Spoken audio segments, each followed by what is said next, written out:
Chapter 29.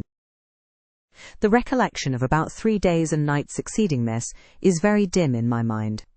I can recall some sensations felt in that interval, but few thoughts framed, and no actions performed. I knew I was in a small room and in a narrow bed. To that bed I seemed to have grown. I lay on it motionless as a stone, and to have torn me from it would have been almost to kill me. I took no note of the lapse of time, of the change from morning to noon, from noon to evening. I observed when anyone entered or left the apartment. I could even tell who they were. I could understand what was said when the speaker stood near to me, but I could not answer. To open my lips or move my limbs was equally impossible. Hannah, the servant, was my most frequent visitor. Her coming disturbed me. I had a feeling that she wished me away, that she did not understand me or my circumstances, that she was prejudiced against me. Diana and Mary appeared in the chamber once or twice a day. They would whisper sentences of this sort at my bedside. "It is very well we took her in." Yes, she would certainly have been found dead at the door in the morning had she been left out all night. "I wonder what she has gone through. Strange hardships, I imagine. Poor, emaciated, pallid wanderer. She is not an uneducated person, I should think. By her manner of speaking her accent was quite pure, and the clothes she took off, though splashed and wet, were little worn and fine. She has a peculiar face, fleshless and haggard as it is. I rather like it, and when in good health and animated, I can fancy her physiognomy would be agreeable." Never once in their dialogues did I hear a syllable of regret at the hospitality they had extended to me, or of suspicion of or aversion to myself. I was comforted. Mr. St. John came but once. He looked at me and said my state of lethargy was the result of reaction from excessive and protracted fatigue. He pronounced it needless to send for a doctor. Nature, he was sure, would manage best, left to herself. He said every nerve had been overstrained in some way, and the whole system must sleep torpid a while. There was no disease. He imagined my recovery would be rapid enough when once commenced. These opinions he delivered in a few words, in a quiet, low voice, and added, after a pause, in the tone of a man little accustomed to expansive comment. "Rather an unusual physiognomy, certainly not indicative of vulgarity or degradation." "Far otherwise," responded Diana. "To speak truth, St. John, my heart rather warms to the poor little soul. I wish we may be able to benefit her permanently." "That is hardly likely," was the reply.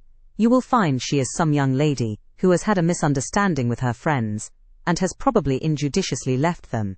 We may perhaps succeed in restoring her to them, if she is not obstinate, but I trace lines of force in her face, which make me sceptical of her tractability." He stood considering me some minutes, then added, "She looks sensible, but not at all handsome. She is so ill, St. John." Ill or well, she would always be plain. The grace and harmony of beauty are quite wanting in those features. On the 3rd day I was better. On the 4th, I could speak, move, rise in bed, and turn. Hannah had brought me some gruel and dry toast, about, as I supposed, the dinner hour. I had eaten with relish. The food was good, void of the feverish flavour which had hitherto poisoned what I had swallowed. When she left me I felt comparatively strong and revived. Ere long satiety of repose and desire for action stirred me. I wished to rise, but what could I put on? Only my damp and bemired apparel, in which I had slept on the ground, and fallen in the marsh. I felt ashamed to appear before my benefactors so clad. I was spared the humiliation. On a chair by the bedside were all my own things, clean and dry. My black silk frock hung against the wall. The traces of the bog were removed from it, the creases left by the wet smoothed out. It was quite decent. My very shoes and stockings were purified and rendered presentable. There were the means of washing in the room, and a comb and brush to smooth my hair. After a weary process, and resting every 5 minutes, I succeeded in dressing myself. My clothes hung loose on me, for I was much wasted, but I covered deficiencies with a shawl, and once more clean and respectable looking. No speck of the dirt, no trace of the disorder I so hated, and which seemed so to degrade me left. I crept down a stone staircase with the aid of the banisters to a narrow low passage, and found my way presently to the kitchen. It was full of the fragrance of new bread and the warmth of a generous fire. Hannah was baking. Prejudices, it is well known, are most difficult to eradicate from the heart, whose soil has never been loosened or fertilized by education. They grow there, firm as weeds among stones. Hannah had been cold and stiff indeed at the first. Latterly she had begun to relent a little, and when she saw me come in tidy and well-dressed she even smiled. "What, you have got up?" she said. "You are better then. You may sit you down in my chair on the hearthstone if you will." She pointed to the rocking chair. I took it. She bustled about, examining me every now and then with the corner of her eye. Turning to me, as she took some loaves from the oven, she asked bluntly, "Did you ever go a-begging afore you came here?" I was indignant for a moment, but remembering that anger was out of the question, and that I had indeed appeared as a beggar to her, I answered quietly, but still not without a certain marked firmness. "You are mistaken in supposing me a beggar. I am no beggar, any more than yourself or your young ladies." After a pause she said, "I dunna understand that. You've like no house nor no brass, I guess." "The want of house or brass, by which I suppose you mean money, does not make a beggar in your sense of the word." "Are you book-learned?" she inquired presently. "Yes, very. But you've never been to a boarding school?" "I was at a boarding school 8 years. She opened her eyes wide. "Whatever cannot ye keep yourself for, then?" "I have kept myself, and I trust, shall keep myself again." "What are you going to do with these gooseberries?" I inquired, as she brought out a basket of the fruit. "Mak' 'em into pies." "Give them to me, and I'll pick them." "Nay, I dunnot want ye to do naught." "But I must do something. Let me have them." She consented, and she even brought me a clean towel to spread over my dress, lest, as she said, I should mucky it. "Ye've not been used to servant's walk, I see by your hands," she remarked. "Happen you've been a dressmaker?" "No, you are wrong." "Then now, never mind what I have been. Don't trouble your head further about me, but tell me the name of the house where we are." "Some calls it Marsh End, and some calls it Moor House." "And the gentleman who lives here is called Mr. St. John?" "Nay, he doesn't live here, he is only staying a while. When he is at home, he is in his own parish at Morton." "That village a few miles off?" "Aye." "And what is he?" "He is a parson." I remembered the answer of the old housekeeper at the parsonage, when I had asked to see the clergyman. This, then, was his father's residence. Aye, old Mr. Rivers lived here, and his father and grandfather, and great-grandfather afore him. "The name, then, of that gentleman is Mr. St. John Rivers." "Aye, St. John is like his kirstened name." "And his sisters are called Diana and Mary Rivers?" "Yes." "Their father is dead?" "Dead 3 weeks sin, of a stroke." "They have no mother?" "The mistress has been dead this mony a year." "Have you lived with the family long?" "I've lived here 30 year. I nursed them all 3. That proves you must have been an honest and faithful servant. I will say so much for you, though you have had the incivility to call me a beggar." She again regarded me with a surprised stare. "I believe," she said, "I was quite mista'en in my thoughts of you, but there is so many cheats goes about you mun forgie me. And though," I continued, rather severely, "you wish to turn me from the door on a night when you should not have shut out a dog. Well, it was hard. But what can a body do? I thought more children nor of mysel. Poor things. They've like nobody to tack, care on 'em but me. I'm like to look sharpish." I maintained a grave silence for some minutes. "You munnot think too hardly of me," she again remarked. "But I do think hardly of you," I said, "and I'll tell you why. Not so much because you refused to give me shelter, or regarded me as an impostor, as because you just now made it a species of reproach that I had no brass and no house. Some of the best people that ever lived have been as destitute as I am, and if you are a Christian, you ought not to consider poverty a crime." "No more I ought," said she. "Mr. St. John tells me so too, and I see I wore a rang. But I've clear a different notion on you now to what I had. You look a rate down dacent little crater." "That will do. I forgive you now. Shake hands." She put her flowery and horny hand into mine. Another and heartier smile illumined her rough face, and from that moment we were friends. Hannah was evidently fond of talking. While I picked the fruit, and she made the paste for the pies, she proceeded to give me sundry details about her deceased master and mistress, and the childer, as she called the young people. Old Mr. Rivers, she said, was a plain man enough, but a gentleman, and of as ancient a family as could be found. Marsh End had belonged to the Rivers ever since it was a house, and it was, she affirmed, a boon 200-year-old. For all it looked but a small, humble place, naught to compare wi' Mr. Oliver's grand hall down Morton Vale, but she could remember Bill Oliver's father, a journeyman needlemaker, and Thach, Rivers war gentry Thach, OWD days Thach, Henry's, as anybody might see by looking into Thach, registers Morton Church Vestry. Still, she allowed, the OWD Meister was like other folk. Naught mitch out, OT, common way, stark maddo, shooting, and farming and sich like. The mistress was different. She was a great reader, and studied a deal, and the bairns had taken after her. There was nothing like them in these parts, nor ever had been. They had liked learning, all three, almost from the time they could speak, and they had always been of a mac, of their own. Mr. St. John, when he grew up, would go to college and be a parson, and the girls, as soon as they left school, would seek places as governesses, for they had told her their father had some years ago lost a great deal of money by a man he had trusted turning bankrupt, and as he was now not rich enough to give them fortunes, they must provide for themselves. They had lived very little at home for a long while, and were only come now to stay a few weeks on account of their father's death. But they did so like Marsh End and Morton, and all these moors and hills about. They had been in London, and many other grand towns, but they always said there was no place like home, and then they were so agreeable with each other, never fell out nor threat. She did not know where there was such a family for being united. Having finished my task of gooseberry picking, I asked where the two ladies and their brother were now. Gone over to Morton for a walk, but they would be back in half an hour to tea. They returned within the time Hannah had allotted them. They entered by the kitchen door. Mr. St. John, when he saw me, merely bowed and passed through. The two ladies stopped. Mary, in a few words, kindly and calmly expressed the pleasure she felt in seeing me well enough to be able to come down. Diana took my hand. She shook her head at me. "You should have waited for my leave to descend," she said. "You still look very pale, and so thin. Poor child, poor girl."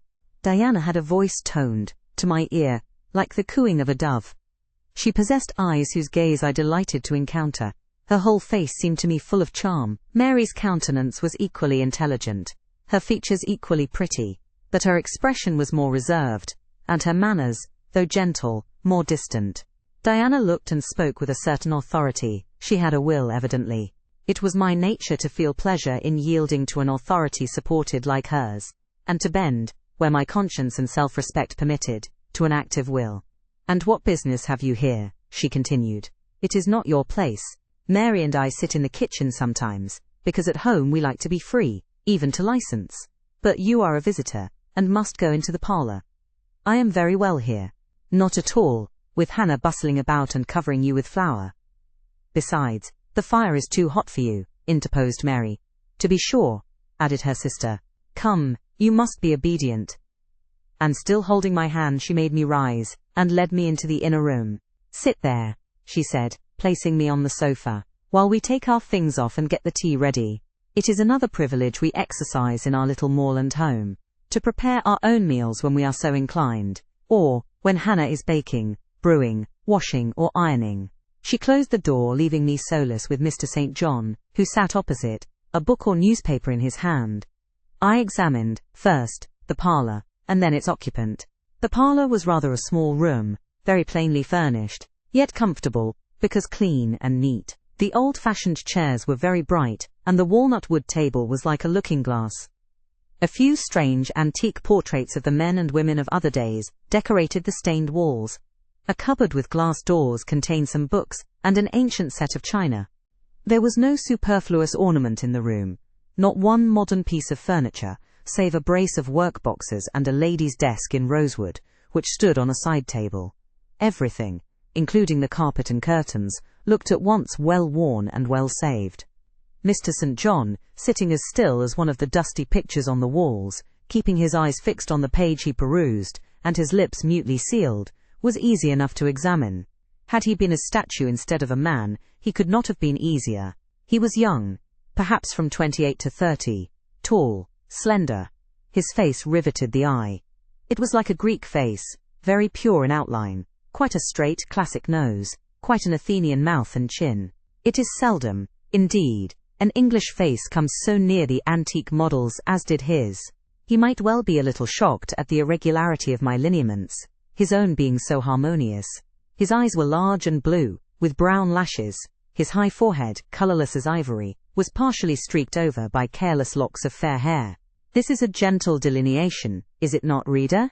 Yet he whom it describes scarcely impressed one with the idea of a gentle, a yielding, an impressible, or even of a placid nature. Quiescent as he now sat, there was something about his nostril, his mouth, his brow, which, to my perceptions, indicated elements within either restless, or hard, or eager.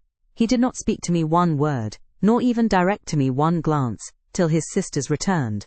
Diana, as she passed in and out, in the course of preparing tea, brought me a little cake, baked on the top of the oven. "Eat that now," she said. "You must be hungry. Hannah says you have had nothing but some gruel since breakfast." I did not refuse it, for my appetite was awakened and keen. Mr. Rivers now closed his book, approached the table, and, as he took a seat, fixed his blue, pictorial-looking eyes full on me. There was an unceremonious directness, a searching, decided steadfastness in his gaze now, which told that intention, and not diffidence, had hitherto kept it averted from the stranger. "You are very hungry," he said. "I am, sir. It is my way, it always was my way, by instinct, ever to meet the brief with brevity, the direct with plainness. It is well for you that a low fever has forced you to abstain for the last 3 days. There would have been danger in yielding to the cravings of your appetite at first. Now you may eat, though still not immoderately." "I trust I shall not eat long at your expense, sir," was my very clumsily contrived unpolished answer. "No," he said coolly.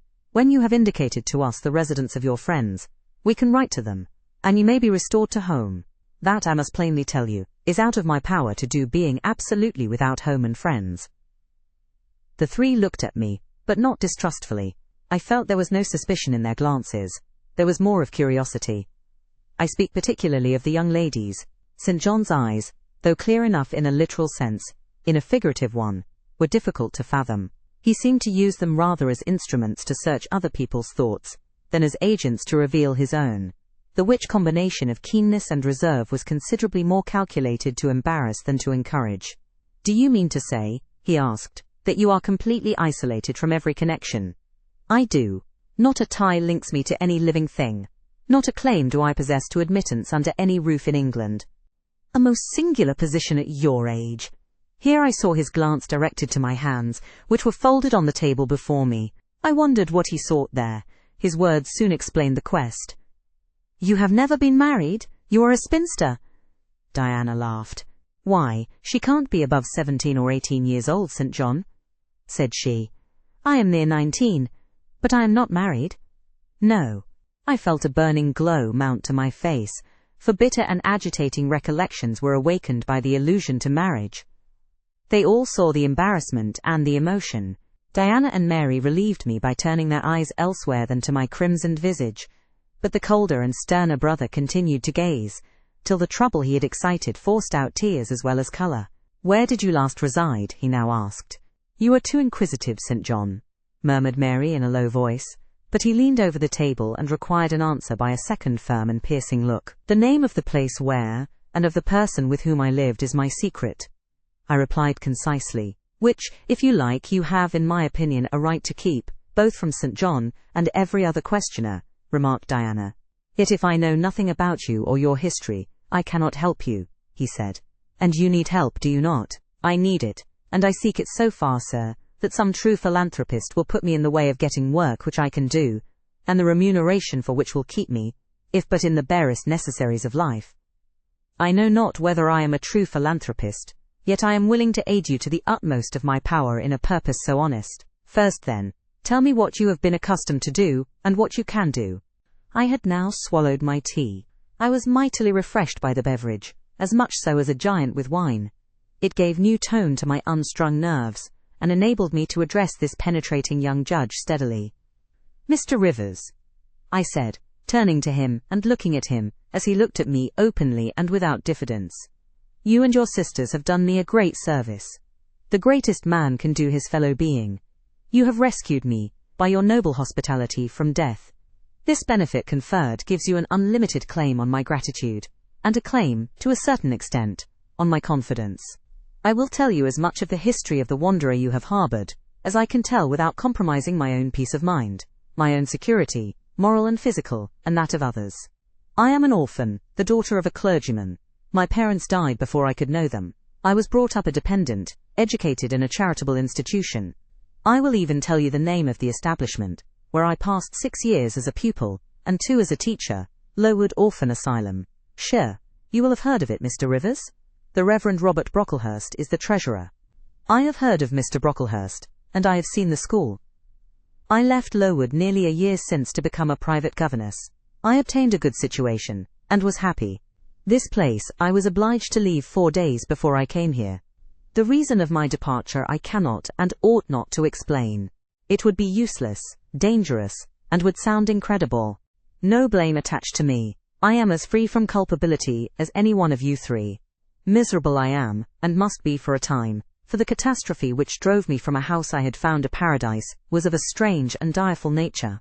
I observed but 2 points in planning my departure: speed, secrecy. To secure these, I had to leave behind me everything I possessed except a small parcel, which, in my hurry and trouble of mind, I forgot to take out of the coach that brought me to Whitcross. To this neighbourhood, then, I came, quite destitute. I slept 2 nights in the open air, and wandered about 2 days without crossing a threshold. But twice in that space of time did I taste food, and it was when brought by hunger, exhaustion, and despair almost to the last gasp, that you, Mr. Rivers, forbade me to perish of want at your door, and took me under the shelter of your roof. I know all your sisters have done for me since, for I have not been insensible during my seeming torpor, and I owe to their spontaneous, genuine, genial compassion as large a debt as to your evangelical charity. Don't make her talk any more now, St. John, said Diana as I paused. She is evidently not yet fit for excitement. Come to the sofa and sit down now, Miss Elliot. I gave an involuntary half-start at hearing the alias. I had forgotten my new name. Mr. Rivers, whom nothing seemed to escape, noticed it at once. You said your name was Jane Elliot, he observed. I did say so, and it is the name by which I think it expedient to be called at present. But it is not my real name, and when I hear it, it sounds strange to me. Your real name you will not give? No, I fear discovery above all things, and whatever disclosure would lead to it, I avoid. You are quite right, I am sure, said Diana. Now do, brother, let her be at peace a while. But when St. John had mused a few moments, he recommenced as imperturbably, and with as much acumen as ever. You would not like to be long dependent on our hospitality. You would wish, I see, to dispense as soon as may be with my sisters, compassion, and above all with my charity. I am quite sensible of the distinction drawn, nor do I resent it. It is just. You desire to be independent of us. I do. I have already said so. Show me how to work, or how to seek work. That is all I now ask. Then let me go, if it be but to the meanest cottage. But till then, allow me to stay here. I dread another essay of the horrors of homeless destitution. Indeed, you shall stay here, said Diana, putting her white hand on my head. You shall, repeated Mary, in the tone of undemonstrative sincerity which seemed natural to her. My sisters, you see, have a pleasure in keeping you, said Mr. St. John, as they would have a pleasure in keeping and cherishing a half-frozen bird some wintry wind might have driven through their casement. I feel more inclination to put you in the way of keeping yourself, and shall endeavour to do so, but observe, my sphere is narrow. I am but the incumbent of a poor country parish. My aid must be of the humblest sort. She has already said that she is willing to do anything honest she can do, answered Diana for me. And you know, St. John, she has no choice of helpers. She is forced to put up with such crusty people as you. I will be a dressmaker, I will be a plain workwoman. I will be a servant, a nurse girl, if I can be no better, I answered. Right, said Mr. St. John, quite coolly. If such is your spirit, I promise to aid you, in my own time and way. He now resumed the book with which he had been occupied before tea. I soon withdrew, for I had talked as much, and sat up as long, as my present strength would permit. Chapter 30. The more I knew of the inmates of Moor House, the better I liked them. In a few days I had so far recovered my health that I could sit up all day and walk out sometimes.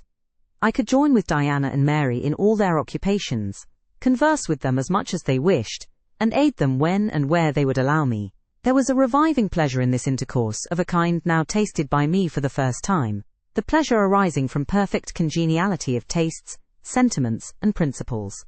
I liked to read what they liked to read. What they enjoyed delighted me. What they approved I reverenced. They loved their sequestered home. I, too, in the grey, small, antique structure, with its low roof, its latticed casements, its mouldering walls, its avenue of aged firs, all grown aslant under the stress of mountain winds, its garden, dark with yew and holly, and where no flowers but of the hardiest species would bloom, found a charm both potent and permanent. They clung to the purple moors behind and around their dwelling, to the hollow vale into which the pebbly bridle path leading from their gate descended, and which wound between fern banks first, and then amongst a few of the wildest little pasture fields that ever bordered a wilderness of heath, or gave sustenance to a flock of grey moorland sheep, with their little mossy-faced lambs. They clung to this scene, I say, with a perfect enthusiasm of attachment. I could comprehend the feeling, and share both its strength and truth. I saw the fascination of the locality. I felt the consecration of its loneliness. My eye feasted on the outline of swell and sweep, on the wild colouring communicated to ridge and dell by moss, by heathbell, by flower-sprinkled turf, by brilliant bracken, and mellow granite crag. These details were just to me what they were to them, so many pure and sweet sources of pleasure.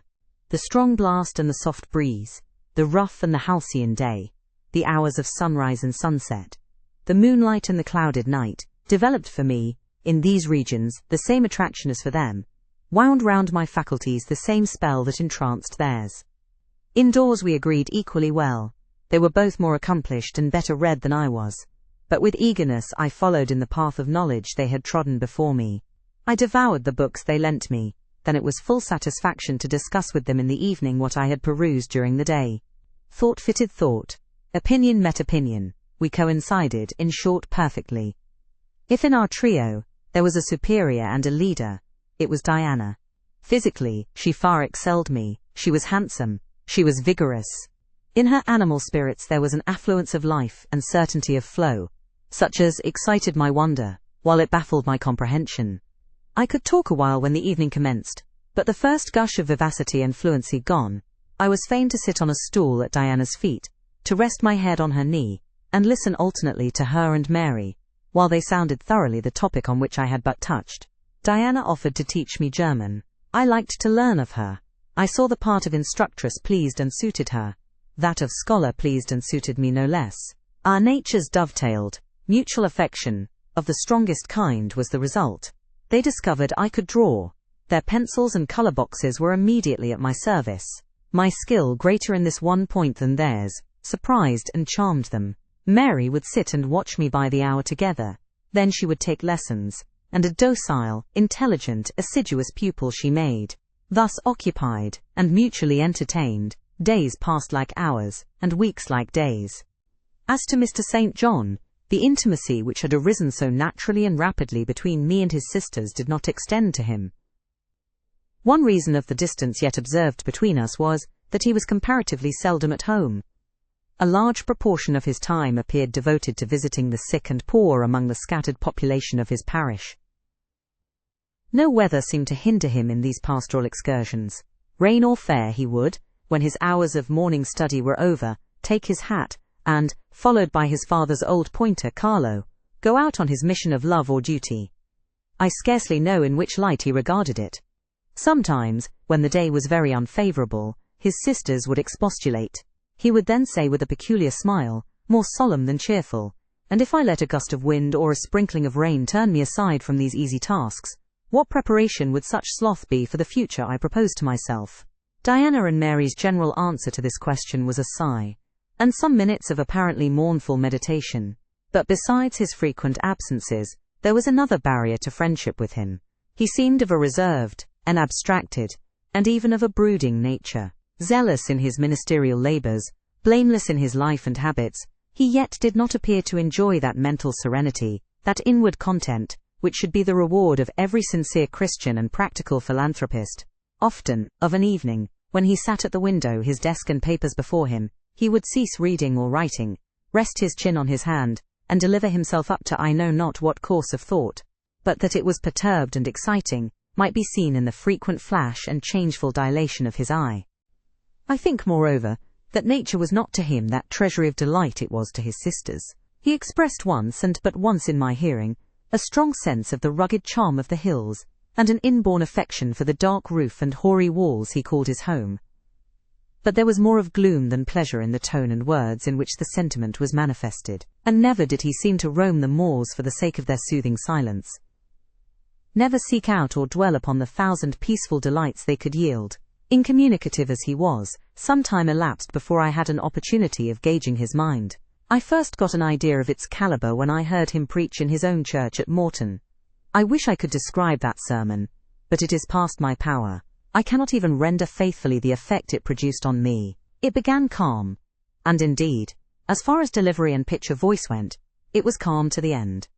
An earnestly felt, yet strictly restrained zeal breathed soon in the distinct accents, and prompted the nervous language. This grew to force, compressed, condensed, controlled. The heart was thrilled, the mind astonished, by the power of the preacher. Neither was softened. Throughout there was a strange bitterness, an absence of consolatory gentleness. Stern allusions to Calvinistic doctrines, election, predestination, reprobation, were frequent, and each reference to these points sounded like a sentence pronounced for doom. When he had done, instead of feeling better, calmer, more enlightened by his discourse, I experienced an inexpressible sadness, for it seemed to me, I know not whether equally so to others, that the eloquence to which I had been listening had sprung from a depth where lay turbid dregs of disappointment, where moved troubling impulses of insatiate yearnings and disquieting aspirations. I was Shaw Street. John Rivers, pure-lived, conscientious, zealous as he was, had not yet found that peace of God which passeth all understanding. He had no more found it, I thought, than had I with my concealed and racking regrets for my broken idol and lost Elysium, regrets to which I have latterly avoided referring, but which possessed me and tyrannized over me ruthlessly. Meantime a month was gone. Diana and Mary were soon to leave Moor House and return to the far different life and scene which awaited them as governesses in a large, fashionable south of England city, where each held a situation in families by whose wealthy and haughty members they were regarded only as humble dependents, and who neither knew nor sought out their innate excellences and appreciated only their acquired accomplishments, as they appreciated the skill of their cook, or the taste of their waiting woman. Mr. St. John had said nothing to me yet about the employment he had promised to obtain for me, yet it became urgent that I should have a vocation of some kind. One morning, being left alone with him a few minutes in the parlour, I ventured to approach the window recess, which his table chair and desk consecrated as a kind of study, and I was going to speak, though not very well knowing in what words to frame my inquiry, for it is at all times difficult to break the ice of reserve glassing over such natures as his, when he saved me the trouble by being the first to commence a dialogue. Looking up as I drew near, "You have a question to ask of me," he said. "Yes, I wish to know whether you have heard of any service I can offer myself to undertake. I found or devised something for you 3 weeks ago, but as you seemed both useful and happy here, as my sisters had evidently become attached to you, and your society gave them unusual pleasure, I deemed it inexpedient to break in on your mutual comfort, till their approaching departure from Marsh End should render yours necessary." "And they will go in 3 days now," I said. "Yes, and when they go I shall return to the parsonage at Morton. Hannah will accompany me, and this old house will be shut up." I waited a few moments, expecting he would go on with the subject first broached, but he seemed to have entered another train of reflection. His look denoted abstraction from me and my business. I was obliged to recall him to a theme which was of necessity one of close and anxious interest to me. "What is the employment you had in view, Mr. Rivers? I hope this delay will not have increased the difficulty of securing it." "Oh no, since it is an employment which depends only on me to give and you to accept." He again paused. There seemed a reluctance to continue. I grew impatient. A restless movement or two, and an eager and exacting glance fastened on his face, conveyed the feeling to him, as effectually as words could have done, and with less trouble. "You need be in no hurry to hear," he said. "Let me frankly tell you, I have nothing eligible or profitable to suggest. Before I explain, Recall, if you please, my notice, clearly given, that if I helped you, it must be as the blind man would help the lame. I am poor, for I find that, when I have paid my father's debts, all the patrimony remaining to me will be this crumbling grange, the row of scathed firs behind, and the patch of moorish soil, with the yew trees and holly bushes in front. I am obscure. Rivers is an old name, but of the 3 sole descendants of the race, 2 earn the dependent's crust among strangers, and the 3rd considers himself an alien from his native country, not only for life, but in death, yes, and deems, and is bound to deem, himself honoured by the lot, and aspires, but after the day when the cross of separation from fleshly ties shall be laid on his shoulders, and when the head of that church militant, of whose humblest members he is one, shall give the word, "Rise, follow me." St. John said these words as he pronounced his sermons, with a quiet, deep voice, with an unflushed cheek, and a coruscating radiance of glance. He resumed, "And since I am myself poor and obscure, I can offer you but a service of poverty and obscurity. You may even think it degrading, for I see now your habits have been what the world calls refined, your tastes lean to the ideal, and your society has at least been amongst the educated. But I consider that no service degrades which can better our race. I hold that the more arid and unreclaimed the soil where the Christian labourer's task of tillage is appointed him, the scantier the meed his toil brings, the higher the honour." "Well," I said, as he again paused, "proceed." He looked at me before he proceeded. Indeed, he seemed leisurely to read my face, as if its features and lines were characters on a page. The conclusions drawn from this scrutiny he partially expressed in his succeeding observations. "I believe you will accept the post I offer you," said he, "and hold it for a while. Not permanently, though, any more than I could permanently keep the narrow and narrowing, the tranquil hidden office of English country incumbent. For in your nature is an alloy as detrimental to repose as that in mine, though of a different kind." "Do explain," I urged, when he halted once more. "I will, and you shall hear how poor the proposal is, how trivial, how cramping. I shall not stay long at Morton, now that my father is dead, and that I am my own master. I shall leave the place probably in the course of a 12-month, but while I do stay, I will exert myself to the utmost for its improvement. Morton, when I came to it 2 years ago, had no school. The children of the poor were excluded from every hope of progress. I established one for boys. I mean now to open a second school for girls. I have hired a building for the purpose, with a cottage of 2 rooms attached to it for the mistress's house. Her salary will be £30 a year. Her house is already furnished, very simply, but sufficiently, by the kindness of a lady, Miss Oliver, the only daughter of the sole rich man in my parish, Mr. Oliver, the proprietor of a needle factory and iron foundry in the valley. The same lady pays for the education and clothing of an orphan from the workhouse, on condition that she shall aid the mistress in such menial offices connected with her own house, and the school, as her occupation of teaching, will prevent her having time to discharge in person. Will you be this mistress?" He put the question rather hurriedly. He seemed half to expect an indignant or at least a disdainful rejection of the offer.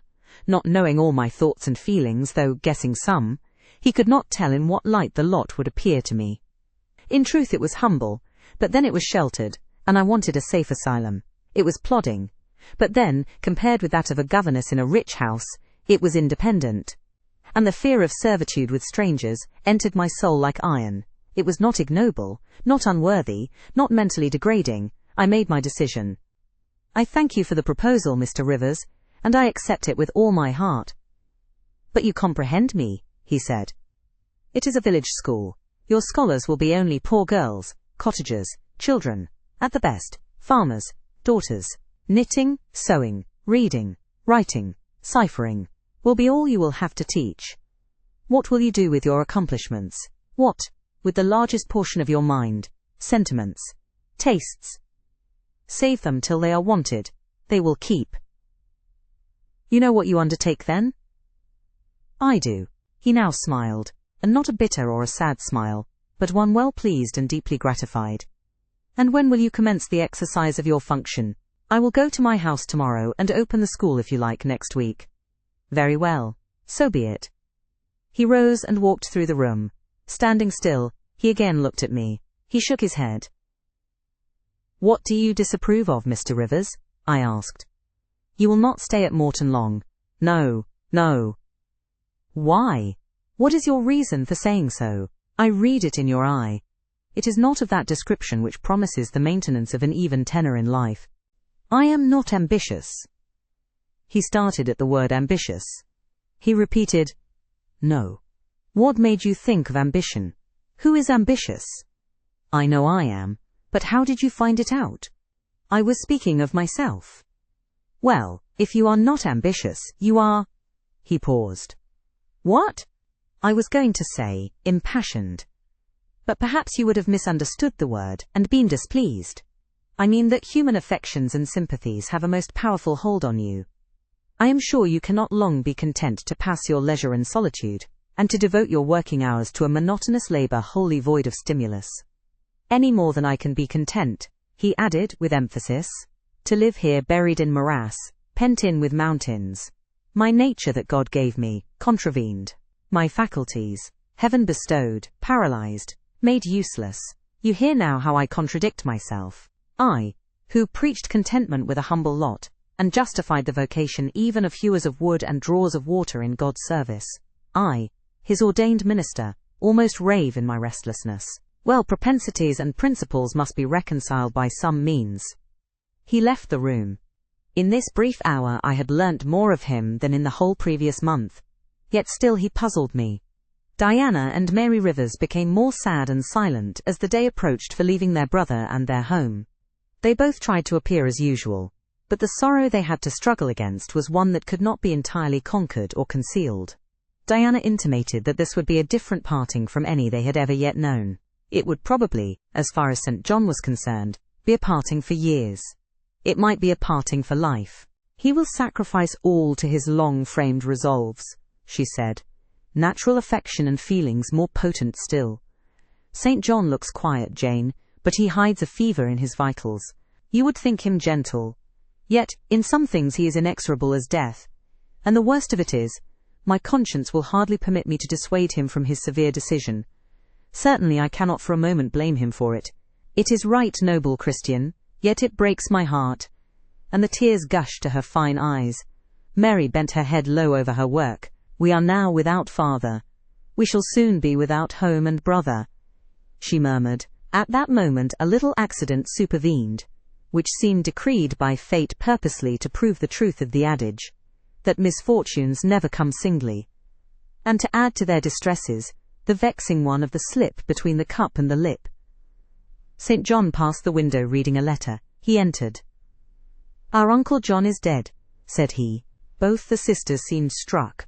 Not shocked or appalled, the tidings appeared in their eyes rather momentous than afflicting. Dead? Repeated Diana. Yes. She riveted a searching gaze on her brother's face. And, what then? She demanded in a low voice. What then, Di? He replied, maintaining a marble immobility of feature. What then? Why? Nothing. Read. He threw the letter into her lap. She glanced over it and handed it to Mary.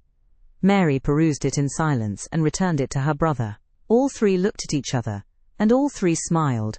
A dreary, pensive smile enough. Amen. We can yet live, said Diana at last. At any rate, it makes us no worse off than we were before, remarked Mary.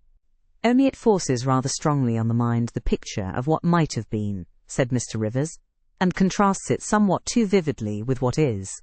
He folded the letter, locked it in his desk, and again went out.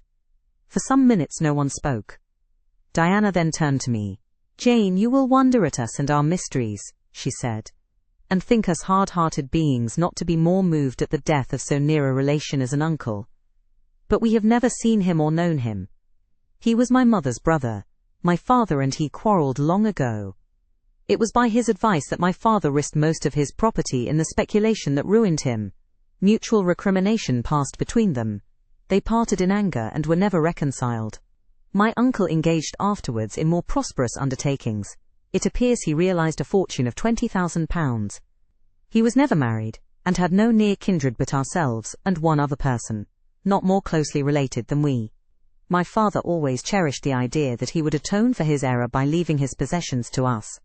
That letter informs us that he has bequeathed every penny to the other relation, with the exception of 30 guineas, to to be divided between St. John, Diana and Mary Rivers, for the purchase of 3 mourning rings. He had a right, of course, to do as he pleased, and yet a momentary damp is cast on the spirits by the receipt of such news. Mary and I would have esteemed ourselves rich with £1,000 each, and to St. John such a sum would have been valuable, for the good it would have enabled him to do. This explanation given, the subject was dropped, and no further reference made to it by either Mr. Rivers or his sisters. The next day, I left Marsh End for Morton. The day after, Diana and Mary quitted it for distant B. In a week, Mr. Rivers and Hannah repaired to the parsonage, and so the old Grange was abandoned.